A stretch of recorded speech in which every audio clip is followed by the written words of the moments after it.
हम आपको पढ़ाएंगे केमिस्ट्री पार्ट सेकंड का चैप्टर नंबर 2 क्लास 12 एल्कोहल। तो एल्कोहल ये बहुत सिंपल सा टॉपिक है, आपको सीधे देखना है, इसको समझना है, इसमें कोई दिक्कत नहीं है। आप धीरे धीरे एक मैं जो बताऊंगा उसको धीरे धीरे देखते जाइएगा और सारे कॉन्सेप्ट आपके क्लियर होते जाएंगे। तो सबसे पहले एल्कोहल, तो ये अपने आप में क्वेश्चन है कि एल्कोहल होते क्या हैं, ये प्रश्नवाचक चिन्ह है, इससे ये पूछा जाता है, इसका मतलब है क्या होते हैं, ये अपने आप में है एक क्वेश्चन है। तो एल्कोहल की बात करें तो एल्कोहल जो वर्ड होता है ये दो वर्डों से मिलकर बना हुआ है। सबसे पहले एल्केन और दूसरा है ऑल, एल्कोहल जो वर्ड है दो वर्डों से बना है, एल्केन और ऑल। यानी हम लोग क्या करते हैं, ये एल्केन के जो होते हैं, एल्केन के व्युत्पन्न होते हैं, एल्केन के व्युत्पन्न। तो सबसे पहले अगर जो हम कैसे इसकी डिफिनेशन दें, आपको सिंपल सा एक एल्केन ले लेना है। एल्केन का सामान्य सूत्र होता है RH, ये है आपका एल्केन। R जो है एल्किल समूह को दर्शाता है, जहां पर CH3, C2H5, C3H7 ये हो सकते हैं R की जगह पर, और ये मैंने उसमें से एक हाइड्रोजन परमाणु निकाल लिया है। तो हम लोग क्या करते हैं, अगर जो आपको एल्कोहल बनाना है तो आप एल्केन में आल जोड़ दीजिए। आल यानी आपका OH समूह, तो मैं लिख देता हूं यहाँ पर प्लस OH जोड़ देना है। एक OH आपको अगर जोड़ना है तो एक H आपको हटाना पड़ेगा, तो हम कर देते हैं -H। इसका मतलब है एक हाइड्रोजन, इसको हमने हटाकर हम यहाँ पर जोड़ने जा रहे हैं OH। तो यहाँ बन गया ROH। तो ये जो बना हमारा यौगिक यही कहलाता है एल्कोहल। यही क्या है, एल्कोहल। और ये हमारा है एल्केन। क्या है, एल्केन। ये जो समूह होता है OH, इसको कहते हैं हाइड्रोक्सी, और ये आपका जो ये है एल्केन। यानी जब हमने एल्केन में हाइड्रोक्सी समूह को जोड़ा तो व्युत्पत्ति हुई एल्कोहल की। तो यहां से डिफिनेशन की निकल के आती है, एल्केन के हाइड्रोक्सी व्युत्पन्न एल्कोहल कहलाते हैं। एल्केन के हाइड्रोक्सी व्युत्पन्न एल्कोहल कहलाते हैं। अब एल्कोहल में सिंपल सा इनका नाम हम बात करते हैं तो इनको एल्केनॉल के नाम से भी जाना जाता है, एल्केनॉल के नाम से। अब R की जगह आपको जो समझ में आप ले सकते हैं, जैसे R की जगह हम ले लें मान लीजिए CH3, R की जगह ले लें CH3 तो बन गया CH3OH। अब इसके नाम भी बताते हैं क्या है। अगर जो मार्क की जगह C2H5 ले ले तो बन जाएगा C2H5OH। ये एग्जांपल्स हैं, एल्कोहल के सिंपल से एग्जांपल्स हैं। ठीक, R की जगह हम R3 की जगह C3H7 ले ले तो बन जाएगा C3H7OH। इसको नाम है, इसके लिए जो ये समूह है इसको पढ़ा जाता है मेथिल, और OH के लिए एल्कोहल, इसका नाम है मेथिल एल्कोहल। क्या नाम है, मेथिल एल्कोहल। एक कार्बन में मेथ लगाया जाता है, और एल्किल समूह के लिए एल, तो नाम हो गया मेथिल एल्कोहल। ये जनरल नेम है जो हम लोग जनरल बोलचाल की भाषा में यूज करते हैं।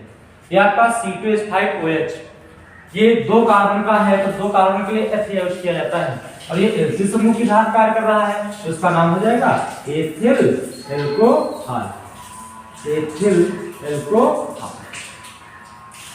नेक्स्ट, ये तीन कार्बन वाला हो गया, तो तीन के लिए आपने केमिस्ट्री में पढ़ा होगा प्रोप यूज किया जाता है, और ये एल्किल समूह की तरह कार्य कर रहा है तो इसका नाम हो जाएगा प्रोपिल एल्कोहल। क्या हो जाएगा, प्रोपिल एल्कोहल। ये सिंपल सा नाम। तो इतनी चीजें बेसिक हैं, कुछ टफ नहीं है, बहुत सिंपल सी चीजें हैं, ये आपको इतना पता होना चाहिए। एल्कोहल में मेथिल एल्कोहल, इथाइल एल्कोहल और प्रोपिल एल्कोहल। आईपीएससी की बात करें तो आईपीएससी में एक कार्बन के लिए यूज किया जाता है मेथ और OH के लिए आल, तो इसका नाम हो जाएगा मेथेनॉल। तो मैं यहां पर इसके आईपीएससी नेम भी लिख देता हूं। आईपीएससी नेम क्या है, इसका नाम है मेथेनॉल। एक कार्बन के लिए मेथ और OH के लिए आल, ये है मेथेनॉल। इसीलिए दो कार्बन का है तो इसका नाम हो जाएगा एथेनॉल। क्या हो जाएगा, एथेनॉल। ये आपका 3 कार्बन का है तो ये हो जाएगा प्रोपेनॉल। क्या हो जाएगा? प्रोपेनॉल। ये सिंपल सी चीज है। तो ये इसके कौन से नाम हो गए? ये आपके सिंपल नेम है जो यूज किए जाते हैं और आपके ये आईपीएससी नेम, ये रिएक्शंस में ज्यादातर पूछे जाते हैं नेम, तो ये आपको याद होने चाहिए। अब इसके बाद हम लोग बात करते हैं इसके वर्गीकरण की कि एल्कोहल को किस प्रकार से वर्गीकृत किया गया है, वो हम देखते हैं। तो सबसे पहले देखेंगे एल्कोहलों का वर्गीकरण, क्लासिफिकेशन ऑफ एल्कोहल। तो एल्कोहलों का वर्गीकरण,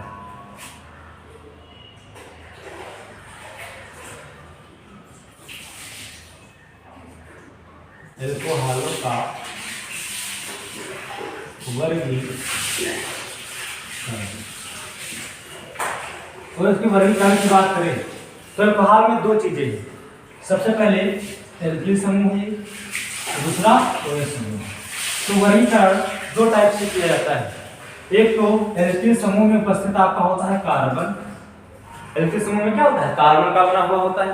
और दूसरा है OH, ये वाला। तो हम लोग 2 प्रकार से पढ़ेंगे, इस कार्बन की प्रकृति के आधार पर, प्राथमिक है कि द्वितीयक है कि तृतीयक है, और दूसरा OH समूह की संख्या के आधार पर। तो एल्कोहलों का वर्गीकरण हमें 2 टाइप से पढ़ना है। एक तो एल्किल समूह में उपस्थित कार्बन की प्रकृति के आधार पर और दूसरा OH समूह की संख्या के आधार पर। तो सबसे पहले हम देखते हैं कितने टाइप से होते हैं। तो सबसे पहले चीज आती है आपकी एल्कोहलों का वर्गीकरण किसके आधार पर? पहला OH समूहों की संख्या के आधार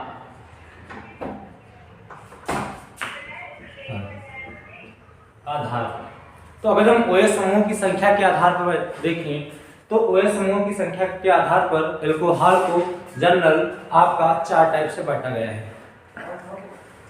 सबसे पहले एक अगर जो OH समूह है तो मोनोहाइड्रिक अल्कोहल, 2 होने पर आपका डाइहाइड्रिक अल्कोहल, इसी तरह 3 होने पर ट्राइहाइड्रिक अल्कोहल, और बहुत सारे होने पर 3 से ज्यादा या बहुत सारे होने पर पॉलीहाइड्रिक अल्कोहल। तो सबसे पहले बात करते हैं OH समूहों की संख्या के आधार पर इसको 4 टाइप से बांटा गया है।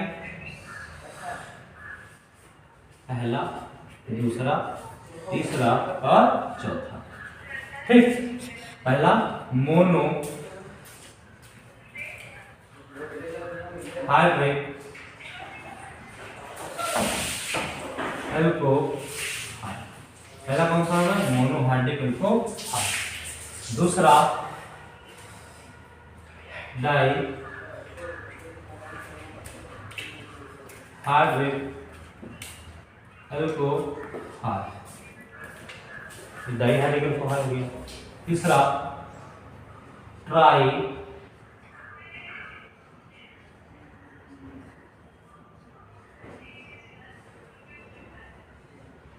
हाइड्रिक अल्कोहल, और जो लास्ट होता है पॉली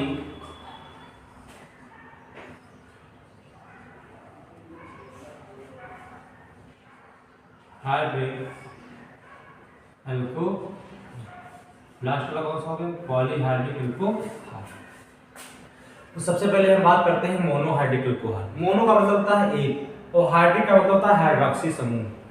तो मतलब वे अल्कोहल जिसमें केवल एक हाइड्रोक्सी समूह उपस्थित हो उनको कहते हैं मोनोहाइड्रिक अल्कोहल। ध्यान से डेफिनेशन सुनिएगा, फिर से बोलता हूं एक बार। वे अल्कोहल जिनमें केवल एक ही हाइड्रोक्सी समूह उपस्थित हो मोनोहाइड्रिक अल्कोहल कहलाते हैं। दूसरा डाइहाइड्रिक, वे अल्कोहल जिनमें डाई मतलब होता है 2, हाइड्रिक मतलब होता है हाइड्रोक्सी समूह। तो वे अल्कोहल जिनमें 2 हाइड्रोक्सी समूह उपस्थित हो डाइहाइड्रिक अल्कोहल कहलाते हैं। तीसरा है ट्राइहाइड्रिक अल्कोहल। ट्राई का मतलब है 3 और हाइड्रिक का मतलब होता है हाइड्रोक्सी समूह। तो वे अल्कोहल जिनमें 3 हाइड्रोक्सी समूह उपस्थित हों यानी OH समूह उपस्थित हों ट्राइहाइड्रिक अल्कोहल कहलाते हैं। पॉली का मतलब है यहाँ पर 3 या 3 से अधिक, 3 से अधिक, जैसे 4, 5, 6, 7 इस टाइप से, तो पॉली में आ जाते हैं। तो पॉलीहाइड्रिक अल्कोहल वे अल्कोहल होते हैं जिनमें तीन से अधिक, तीन तक तो ट्राई कहते हैं, लेकिन जैसे आप तीन के ऊपर चले गए कहलाने लगता है पॉली। तो वे अल्कोहल जिनमें तीन से अधिक हाइड्रोक्सी समूह यानी OH समूह उपस्थित हो, आप कहलाते हैं पॉलीहाइड्रिक अल्कोहल। क्या कहलाते हैं? Polyhydric alcohol. तो सबसे पहले मोनोहाइड्रिक अल्कोहल का हम एक एग्जांपल देखते हैं, सब में कोई दिक्कत नहीं। सबसे पहले आपको देखना है मोनोहाइड्रिक अल्कोहल में एक हाइड्रोक्सी समूह होना चाहिए। इसमें मैं एग्जांपल लिखता हूँ, सारे एग्जांपल लिखता हूँ। जैसे एग्जांपल, इसका एग्जांपल लिख रहा हूँ पहले, इसका जैसे CH3OH मेथिल अल्कोहल, क्योंकि इसमें OH समूह कितना है? एक। दूसरा C2H5OH, ये आपका एथिल अल्कोहल, केवल OH समूह देखिए, ध्यान से देखिएगा, इसमें OH समूह कितने हैं? केवल एक। ये देखिए ध्यान से, एक ही तो है संख्या में, इसलिए मोनोहाइड्रिक अल्कोहल है।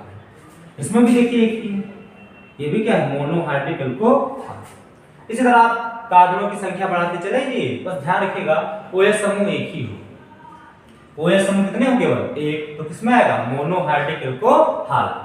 डाइहाइड्रिक में कितने होने चाहिए? दो, तो आप डाइहाइड्रिक अल्कोहल कहेंगे। जैसे आपका डाई में आ जाता है CH2OH और CH2OH, तो इसका नाम है आपका एथिलीन ग्लाइकॉल। क्या नाम है? एथिलीन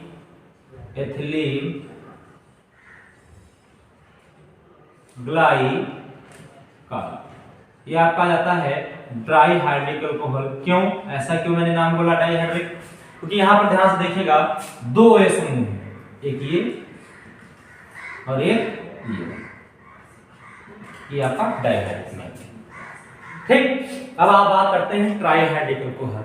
उसमें कितने होंगे? तीन होंगे, इसमें दो है, इसमें एक, इसमें दो है, इसमें तीन हो जाएंगे बस। तो इसका प्यारा सा एग्जांपल है, बहुत ज्यादा है, पूछा भी जाता है। CH2OH, CHOH और आपका CH2OH। इसका नाम होता है ग्लिसरॉल। क्या नाम है? ग्लिसरॉल। ये ट्राइहाइड्रिक है। जो एग्जांपल है आपके सिलेबस में वही बता रहा हूँ, फालतू का मत पढ़िएगा। ये है आपका ग्लिसरॉल, इसमें देखिए तीन है, एक दो तीन, एक ग्लिसरॉल आपको कितना आ गया? Trihydric alcohol. इसका आप में कोई एग्जांपल नहीं है, कोर्स में है नहीं, लेकिन आपको हम एक नाम दे रहे हैं, याद रखिएगा। इसका आपको संरचना नहीं याद रखनी, नेम याद रखना है केवल। उसका नाम है सारबिटाल। ये आपको किसमें आता है? पॉली। ये आता है पॉली, लगभग 6 के आसपास होते हैं। इसको आपको नहीं आता, उसको याद रखना है। तो ये सिंपल सी चीज आपका इंट्रोडक्शन था।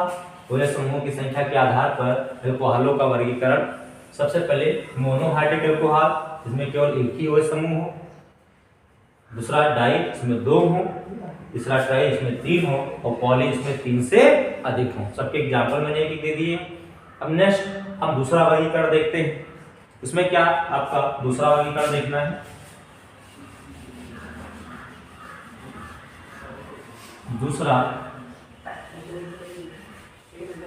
दूसरा देखना है, दूसरा वाला OH समूह से जुड़े, दूसरा किसके आधार पर? OH समूह से जुड़े कार्बन परमाणु की प्रकृति के आधार पर। जो कार्बन समूह हमारा, जो कार्बन OH समूह जो है वो किस कार्बन से जुड़ा है, उसके आधार पर देखना है वो कार्बन प्राथमिक है कि द्वितीयक है कि तृतीयक है। अगर जो OH समूह प्राथमिक कार्बन से जुड़ा हुआ होगा तो अल्कोहल हमारा कहलाएगा प्राथमिक अल्कोहल। अगर जो द्वितीयक कार्बन से जुड़ा होगा वो आपका कहलाएगा द्वितीयक अल्कोहल। अगर जो तृतीयक कार्बन से जुड़ा होगा तो कहलाएगा तृतीयक अल्कोहल। तो हम धीरे धीरे देखते हैं, सिंपल सी चीजें हम समझ जाएंगे, कोई दिक्कत नहीं। सबसे पहले क्या देखना है यहाँ पर? दूसरा वर्गीकरण,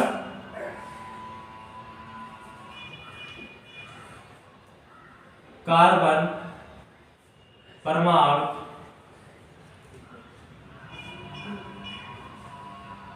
की प्रकृति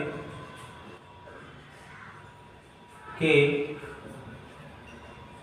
आधार पर।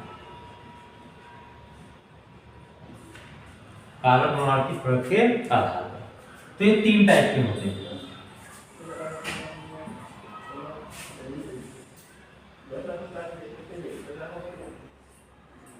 इसके 3 टाइप के होते हैं। कौन कौन से? आपका पहला प्राथमिक,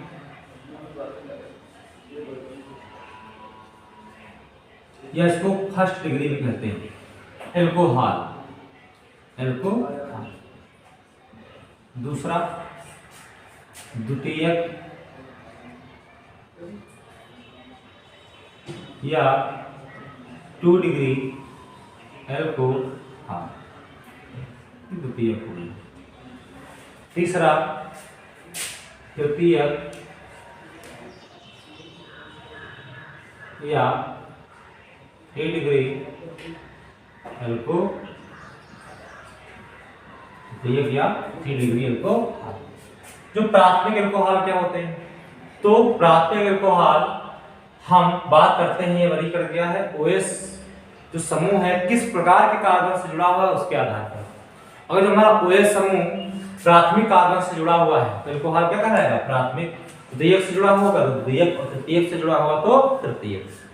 तो प्राथमिक एल्कोहल वे एल्कोहल होते हैं जिनमें किसी एल्कोहल में उपस्थित OS समूह प्राथमिक कार्बन से जुड़ा हो, प्राथमिक एल्कोहल कहलाते हैं। जैसे एल्कीन समूह का याद रखिएगा केवल एक ही हो, ठीक है, इसमें एक ही हो। जैसे मैंने बना लिया ये CH2, आपका CH2 कर लिया, इधर OH, इधर कर लिया R। देखिएगा ये आपका प्राथमिक एल्कोहल है, जनरल सूत्र है प्राथमिक एल्कोहल का। ये कौन सा है? प्राथमिक एल्कोहल। ROH लिख दें तो आप जान लीजिए मैं एल्कोहल लिख रहा हूं। ये प्राथमिक क्यों है? देखिएगा जो ये OH समूह है, OH समूह, ये इसका कार्बन देखिए आप लोग, ये कार्बन है, ये कार्बन के जो पड़ोस में एल्किल समूह है, तो एल्किल समूह में एक ही कार्बन होता है, तो ये कितने कार्बन से जुड़ा हुआ है? एक। और ये जो जुड़ा हुआ है तो ये कार्बन कहलाएगा कौन सा? प्राथमिक कार्बन। ध्यान से देखिएगा OH समूह जो है वो जिस कार्बन से जुड़ा हुआ है उसके पड़ोस में कितने कार्बन है एल्किल समूह में? एक। एल्किल समूह में एक कार्बन होता है, ठीक है। अगर ओपन स्ट्रक्चर बनाएंगे तब तो एल्किल समूह में एक ही कार्बन है, मान लीजिए एक कार्बन है ये वाला, जिससे जुड़ा होगा, जिससे बंद बनाया होगा उसमें एक कार्बन होगा। तो यहाँ पर आपका एक कार्बन वाला है एल्किल समूह। ऐसा नहीं कि एल्किल समूह में एक ही होता है, जैसे कुछ है, मैं ऐसे लिख दूं C2H5, इसमें है तो 2, लेकिन जब इसका ओपन स्ट्रक्चर बनाएंगे आप इस प्रकार से, आप C2H5 जैसे मैंने लिख दिया, ये इसका ओपन स्ट्रक्चर बनाएंगे तो CH3 लिखेंगे आप CH2। तो हमें जस्ट पड़ोस वाला देखना है, जैसे ये है इसके जस्ट पड़ोस वाला, तो पड़ोस वाले में आपका क्या हुआ? केवल एक ही कार्बन। तो ये जो कार्बन है वो क्या कहलाएगा? इससे जुड़ा हुआ एक ही होगा, पड़ोस में एक ही बंध से जुड़ा होगा, तो ये आपका कहलाएगा प्राथमिक कार्बन। और OH समूह किससे जुड़ा हुआ है? इस प्राथमिक कार्बन से, इसलिए एल्कोहल क्या कहलाएगा? प्राथमिक एल्कोहल। इस तरह दूसरे में हम लोग क्या कर देंगे, यहाँ पर देखिए 4 वैलेंसी होती है कार्बन की, अब हमने क्या किया? एक एल्किल समूह जोड़ दिया, और दूसरा हम क्या करते हैं? फिर हाइड्रोजन हटाकर एक एल्किल समूह जोड़ देते हैं, एक हाइड्रोजन हटा देते हैं तो एक बन जाएगा। एल्किल समूह कितने हो जाएंगे? 2, R CH OH। ठीक, यहाँ पर देखिए जो आपका OH समूह है वो ऐसे कार्बन से जुड़ा हुआ है जिसके पड़ोस में 2 एल्किल समूह, यानी 2 कार्बन वाला समूह, तो ये कहलाएगा आपका द्वितीयक कार्बन। और द्वितीयक कार्बन से जुड़ा हुआ है वो समूह, इसीलिए द्वितीयक एल्कोहल कहलाता है। ठीक है, इसमें देखिएगा हम लोग क्या करते हैं? 3 एल्किल समूह ले लेंगे, ये जो है आखिरी हाइड्रोजन भी हटा देंगे।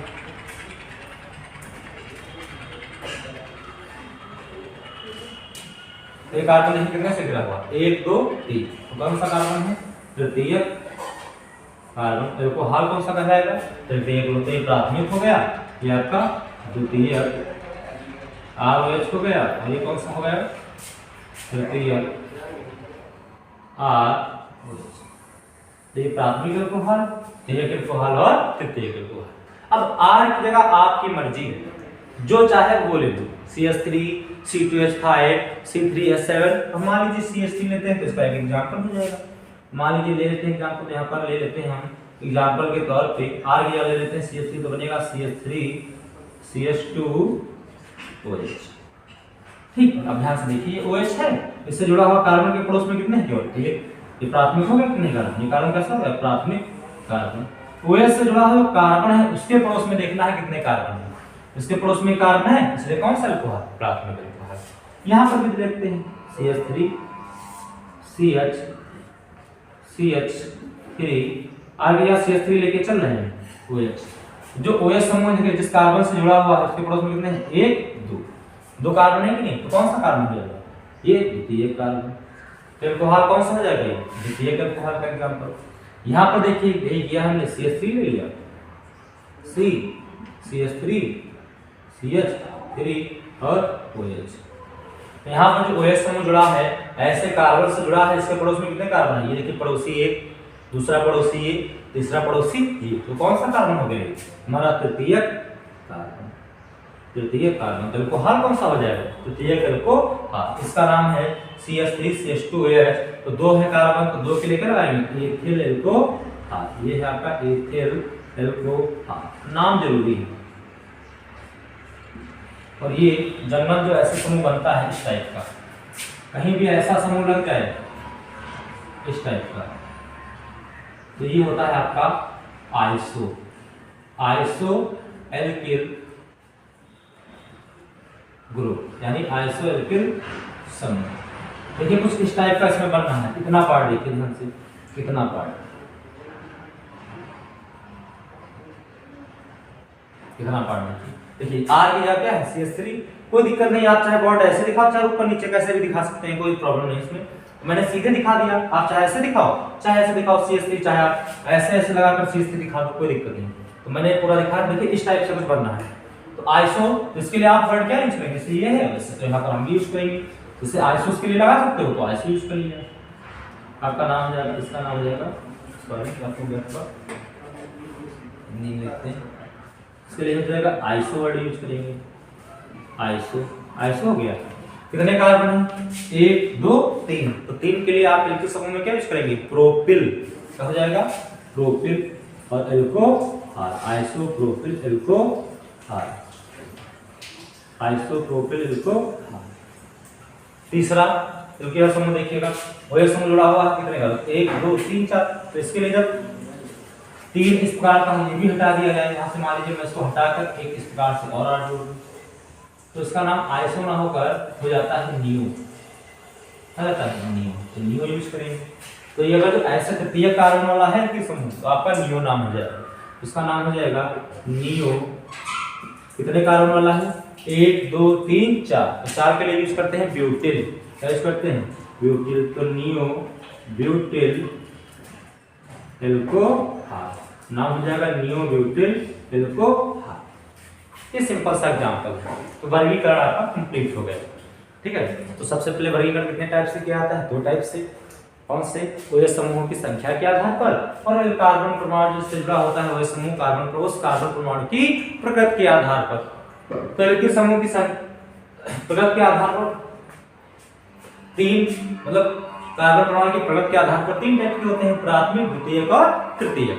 प्राथमिक इनमें OH समूह प्राथमिक कार्बन से जुड़ा हुआ हो, द्वितीयक इसमें द्वितीयक कार्बन से जुड़ा हुआ, और तृतीयक इसमें OH समूह तृतीयक कार्बन से जुड़ा हो, तृतीयक अल्कोहल कहलाते हैं। मैंने एग्जांपल दे दी, नेम दे दी। ठीक है। अब नेक्स्ट बात करते हैं अल्कोहल के विरचन की विधियां, यानी निर्माण की विधियां। मैं इसको रख कर देता हूं और आपको पढ़ाता हूं निर्माण की विधियां।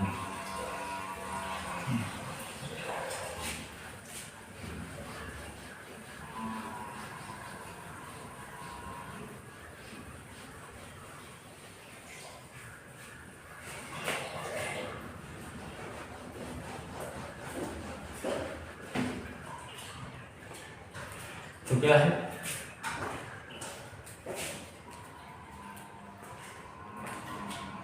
निर्माण की विधियां।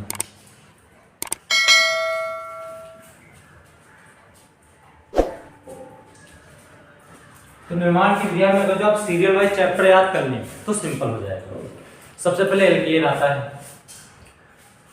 फिर एल्कीन आता है, फिर एल्काइन आता है, फिर आपका आता है एल्किल हैलाइड, फिर आपका आता है एल्कोहल, फिर एल्डिहाइड, कीटोन, कार्बोक्सिलिक अम्ल। कितनी चीजें आती हैं। फिर एमेन्स आता है। तो सबसे पहले हम एल्केन से बात करेंगे क्या बना सकते हैं। तो आपको बता दें एल्केन से कोई भी मेथड नहीं है एल्कोहल बनाने का, क्योंकि एल्केन जो होते हैं उनकी क्रियाशीलता बहुत कम होती है, इसीलिए आप एल्केन से कभी भी अल्कोहल बना नहीं सकते। एल्कीन से, हाँ एल्कीन रिएक्टिव होती है तो हम लोग एल्कीन से बना सकते हैं। तो सबसे पहले किससे देखेंगे, बनाने की जो पहली विधि है एल्कीन से। पहले क्या है, एल्कीन से। एल्कीन आपको दो टाइप्स की होती है, एक तो सम्मित एल्कीन, दूसरा असम्मित एल्कीन।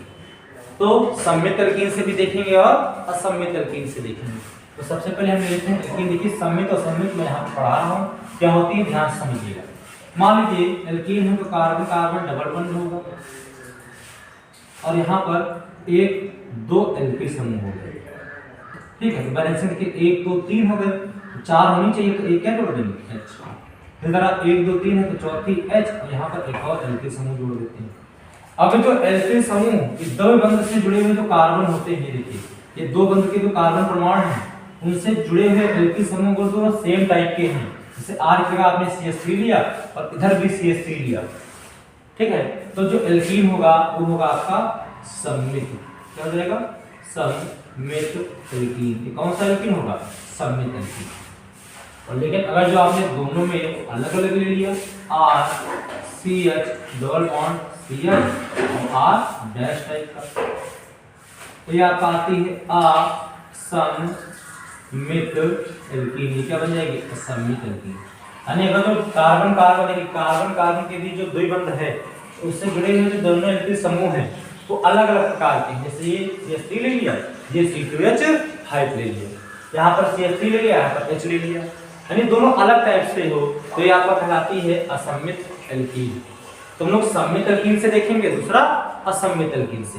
तो सम्मित पहले देखेंगे सम्मित एल्कीन से। सबसे पहले किससे देखना है, सम्मित एल्कीन से। देखिएगा पहला एल्कीन्स में किसमें, सम्मित, पहला पार्ट है सम्मित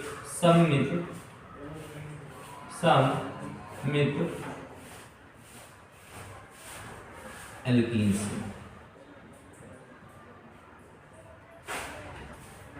तो सम्मित एल्कीन्स में कैसे बनाया जाता है, सम्मित एल्कीन में जल का योग कराया जाता है। किसका कराया जाता है, सम्मित एल्कीन में जल का योग। तो सम्मित एल्कीन में हम मान लेते हैं R, ठीक, CH double bond CH R। ये जनरल है, जनरल हम लोग बना रहे हैं। अब ये सम्मित क्यों है, क्योंकि इस कार्बन कार्बन दो बंध के दो, ये कार्बन कार्बन दो बंध के बीच में दोनों एल्किल समूह कैसे हैं, सेम टाइप से। ध्यान से, तो इसमें हम लोग क्या कराते हैं, जल का योग कराते हैं, जल का योग कराते हैं। तो जल का योग कराया जाता है और उपस्थित होती है तन H2SO4 की। किसकी होती है, तन H2SO4 की। तन H2SO4 की प्रश्न में होता क्या है, जल का ही योग हो जाता है। जल का क्या हो जाता है, योग। अब जल का योग कैसे कराया जाता है, तो एल्कीन में आपने पढ़ा होगा क्लास 11 में आई प्रभाव, प्रेरण प्रभाव इसको कहते हैं। तो यहाँ पर जो एल्कीन समूह होते हैं वो प्लस आई प्रभाव दिखाते हैं। तो इधर भी आपका प्लस आई लग रहा है, इधर से भी, इधर प्लस आई का मतलब होता है इधर से इलेक्ट्रॉन ढकेले जाए, से ये भी ढकेल रहा है और ये भी ढकेल रहा है, और दोनों एक ही टाइप के, तो ढकेल रहे हैं तो बंध को चाहे आप इधर तोड़ सकते हैं। जैसे यहाँ पे है इस प्रकार से इलेक्ट्रॉन ढकेलेगा, लगाएगा प्लस आई, और ये भी लगाएगा इधर से ढकेलेगा तो प्लस आई। और दोनों क्यों, दोनों एक ही टाइप के हैं, तो ये बंध को प्लस आई लगाया जाता है, तोड़ा जाता है। जब दोनों एक ही टाइप के हैं, समान टाइप से, यहाँ पर अंदर की तरफ इलेक्ट्रॉन ढकेल रहे हैं, तो बंध को चाहिए आप इधर से तोड़ सकते हैं। तो हम तोड़ रहे हैं, मान लीजिए हम इधर से लगा रहे हैं तो इधर को तोड़ देते हैं, यहाँ पर टूट गया, इधर जाएगा माइनस, बंध का टूटने से इधर आता है, इधर ये तीर होता है, इधर आता है माइनस, और एक बंध में 2 इलेक्ट्रॉन होते हैं तो कार्बन पर कितने इलेक्ट्रॉन होते हैं, और यहाँ पर जिधर से टूटता है तो आता है प्लस। यानी जिधर को टूटता है उस पर माइनस और 2 इलेक्ट्रॉन, और जिधर से टूटता है उस पर क्या रहता है, प्लस। अब जब भी टूटेगा, जब तो आप जानते हैं बहुत पहले से तोड़ते आ रहे हैं, H प्लस और OH माइनस आएंगे। जो प्लस वाला होगा ड्यू टू, आप फिजिक्स पढ़ते हैं कूलाम बल, प्लस वाला माइनस को आकर्षित करता है और माइनस वाला प्लस को। तो ये जो है प्लस वाला किसके पास चला जाएगा, ये प्लस के साथ माइनस वाला जुड़ जाएगा और इस प्लस वाले के साथ ये, और क्या बन जाएगा आर, यहाँ पर सी एच था, देखिए सी एच था और सी एच के साथ कौन बन गया है ओ एच, बन जाएगा R C H O H, C H O H हो गया R C H O H. ये तो बन टूट ही चुका है, इसको हमें केवल एक ही बचा, ठीक। और यहाँ पर सी एच है तो प्लस आ गया, तो सी एच था एक, अब कितने हो गए सी एच टू, और उसके बाद यहाँ पर क्या बचा आपका आर, ये आपका बन गया एल को आर। हम आर की जगह आपको एक एग्जांपल लेके बताते हैं। एग्जांपल मैंने आर की जगह मान लीजिए एच ले लिया, दोनों सेम टाइप के हैं तो दोनों सेम ही लेना पड़ेगा। तो आपका बन गया आर की जगह एच ले लिया तो सी एच था, एक और एच हो गया, कितना हो गया C H two double bond C H two plus H two और उपस्थित किसकी रहेगी, ऐसे डैश लगा दिया, आप जान जाइएगा टर्म टू 4 ही है। अब जब का योग कराना है तो यहाँ पर तोड़ देते हैं, देखो दोनों तरफ से H2 है तो बंद जा, देखो यहाँ भी से H2 यहाँ भी से H2, इधर चाहो उधर तोड़ दो, मैंने इधर मान लिया तोड़ दिया तो ये माइनस और ये प्लस, ये टूटेगा H प्लस और OH माइनस में, तो ये चला जाएगा इसके पास और सॉरी ये चला जाएगा इस वाले के पास और ये वाला इस वाले के पास। यहाँ पर क्या होगा CH3 CH2 था और एक और जुड़ गया CH3 और एक CH2 और OH चला गया तो बन गया CH3 CH2 OH, ये आपका हो गया एथिल एल्कोहल, एथिल एल्कोहल, इसका निर्माण हो गया एथिल एल्कोहल। और CH2 जो होता है इसको कहते हैं एथीन, एथीन या एथिलीन, क्या है एथीन या एथिलीन। तो पूछता है कभी कभी कैसे प्राप्त करेंगे एथीन से एथिल एल्कोहल, तो क्या करा देना है टर्न H2SO4 में जल का सिंपल सा योग करा देना है और आपका बन जाएगा एथिल एल्कोहल। तो ये किससे हो गया सम्मित एल्कीन से। अब सम्मित एल्कीन से बन गया तो दूसरा मेथड क्या है असम्मित एल्कीन से बनाएंगे। तो सम्मित एल्कीन से इस टाइप से बन गया, दूसरा देखना है हमें असम्मित एल्कीन से। तो देखिएगा असम्मित एल्कीन से कैसे बनाते हैं, इसको रख कर दिए रहे हैं। तो सबसे पहले आप सिंपल सी रिएक्शन, दूसरा कैसी असम्मित एल्कीन।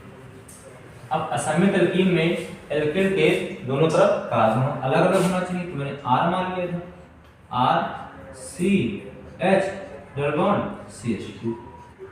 यहाँ पर देखिए एक R है और दूसरी तरफ मैंने H ले लिया, ध्यान समझिएगा, जैसे ये था ऐसे लिया जाता है एक R, तो इस R के हमने क्या ले लिया H, तो ये हो जाएगा H, इसको हटा दे रहा हूँ तो H लेंगे आप तो CH और एक H क्या हो जाएगा CH2 हो जाएगा, प्लस इसमें क्या कर देना है आपको जल का योग करना है। यहाँ पर आपका इसके ऊपर में तन H2SO4, यहाँ पर बहुत प्यारा सा एक नियम कार्य करता है, इसका नाम है मार्कोनी-काप्का नियम।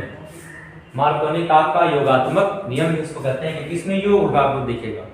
और ये एल्कीन कैसे असम्मित क्या होता है सिंपल सा, सबसे पहले इसमें देखिएगा, पहले आप देख लीजिएगा, जैसे आप करते हैं उसी तरह करेंगे, फिर बाद में हम नियम आपको बता देंगे।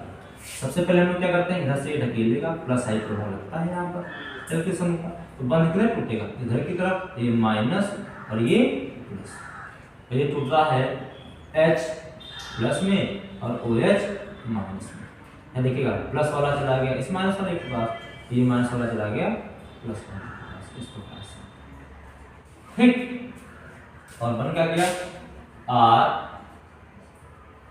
CH OH single bond CH R CH OH और CH3, ठीक है। इसका नाम आप लोग अभी जब एग्जाम्पल बनाएंगे, ये आपका मार्कोनी-काप्का नियम के अनुसार होता है। तो मार्कोनी-काप्का नियम देखिएगा ध्यान से क्या होता है। सबसे पहली बात हम आपको अंतर दिखाते हैं कि मार्कोनी-काप्का नियम कहाँ लागू होता है। तो एल्कीन ले लेते हैं सम्मित, सम्मित में मान लिया R CH double bond CH R। देखिएगा यहाँ पर अंतर क्या है, अंतर ये है जो RCH है और CH2 है, इसमें जो जुड़े हुए कार्बन है उसमें अंतर है, कार्बन से जुड़े हुए जो हाइड्रोजन है उसमें अंतर है। हमने कहा ये एल्किल समूह जो द्विबंध के जो ये एल्किल समूह है और ये एल्किल समूह, इसका जो कार्बन है जुड़ा हुआ, देखिए इसमें एक ये कार्बन है, ये भी कार्बन है जिससे जुड़ा हुआ है एल्किल समूह। इसमें कितने हाइड्रोजन है? एक, और इसमें एक, दोनों में एक एक हाइड्रोजन है, ठीक है।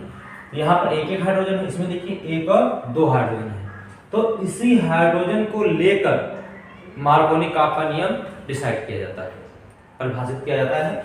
इसमें हाइड्रोजन परमाणुओं की संख्या सेम होती है, तो मार्कोनी-काफ नियम यहाँ पर कार्य नहीं कर पाता है, क्योंकि हमको बताना पड़ेगा कि कौन कहाँ से जाके जुड़ रहा है। सबसे पहले इसमें देखिएगा, इसमें अलग अलग है तो हम लोग उसमें डिफाइन कर लेते हैं, हाइड्रोजन परमाणुओं की संख्या में सेम है तो डिफाइन नहीं कर पाते। क्यों? ऐसा क्या है नियम? कहता है किसी भी एल्कीन की योगात्मक अक्रिया में, देखिए यहाँ पर क्या हो रहा है, H2 का पूरा योग हो रहा है। किसी भी एल्कीन की योगात्मक अक्रिया में अकर्मक जो आक्रमणकारी अकर्मक है, ये देखिएगा H2 जो होता है आक्रमणकारी होता है, ये यहाँ पर जाकर अटैक करता है। तो आक्रमणकारी अकर्मक में आपका धनावेशित पार्ट, ये वाला देखिए धनावेशित पार्ट है, धनावेशित पार्ट ये वाला हो गया और ऋणावेशित पार्ट ये वाला हो गया। जो धनावेशित पार्ट है कार्बन द्विबंध के, ये द्विबंध है देखिए, एक कार्बन परमाणु ये होगा, एक कार्बन वो हो गया, ये जिससे जुड़ रहा है उस पर उसके पास हाइड्रोजन परमाणु की संख्या अधिक है और इसके पास कम है। इसके पास क्या देखिए कम है, एक ही है, इसके पास दो है, तो प्लस वाला उसके पास जा रहा है, इसके पास अधिक है कार्बन हाइड्रोजन, और उसके पास OH वाला जा रहा है, इसके पास कम है। यही चीज लेकर ये बताया जाता है। लेकिन आप यहाँ पर कराएंगे तो दोनों के पास बराबर है, इसीलिए मार्कोनी-काफ का नियम यहाँ पर स्प्रेड नहीं किया जाता। तो हमेशा कहाँ लगता है? सममित एल्कीन में। सममित एल्कीन पर आपका मार्कोनी-काफ का नियम लागू नहीं होता।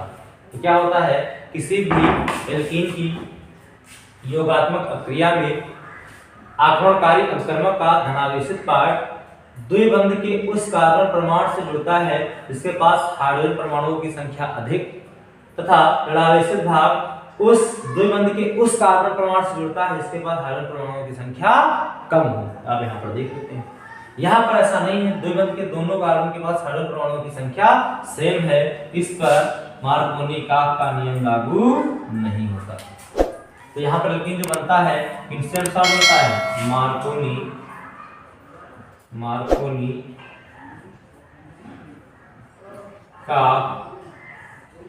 के नियम